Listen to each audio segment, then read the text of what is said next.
அர்ச்சகர்கள் தட்டில் கை வைப்பதா, அவமதிப்பதா? கோவில் பொது சொத்து, மக்கள் தீர்ப்பளிப்பார்கள் என்று தமிழக பாஜக துணைத் தலைவரும் செய்தி தொடர்பாளருமான நாராயணன் திருப்பதி தமிழக அறநிலையத்துறைக்கும் தமிழக அரசுக்கும் கேள்வி மேல் கேள்வி கேட்டு அறிக்கை வெளியிட்டுள்ளது சோசியல் மீடியாவில் வைரலாகி வருகிறது. இந்த அறிக்கையில் அர்ச்சகர்கள் தட்டில் விழும் பணத்தை கோவில் உண்டியலில் போட்டுவிட வேண்டும் என்று உத்தரவிடுவது வக்ரத்தின் வெளிப்பாடு.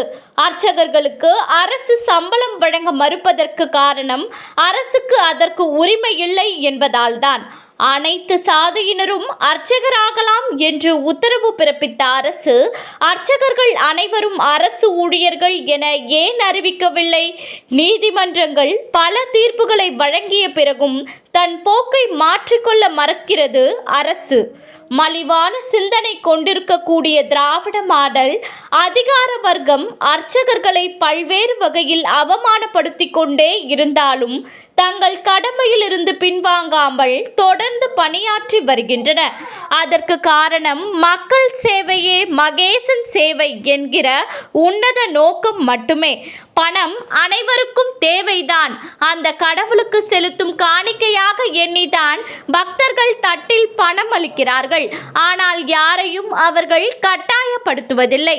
இந்த நிலையில் பணம் செலுத்தக்கூடாது என்ற உத்தரவை மேலும் இந்து சமய அறநிலையத்துறை வலியுறுத்தினால், தீவிரப்படுத்தினால் அதையும் ஏற்றுக்கொண்டே தங்களின் கடமையை செய்வார்கள் அர்ச்சகர்கள். இது அர்ச்சகர்களுக்கு எதிரான நடவடிக்கை அல்ல, மக்களின் நம்பிக்கைகளை சிதைக்கும் திராவிட மாடல் சித்தாந்தம். என்னை பொறுத்தவரை இது போன்ற அவமானங்கள் தொடர்ந்தால் இந்து அறநிலையத்துறை ஆக்கிரமித்திருக்கும் கோயில்களில் உள்ள அர்ச்சகர்கள் தன்மானத்தோடு நடந்து கொண்டு வேறு எங்காவது தங்கள் கடமையை ஆற்ற வேண்டும். அப்போதுதான் மக்கள் உண்மையை உணர்வார்கள்.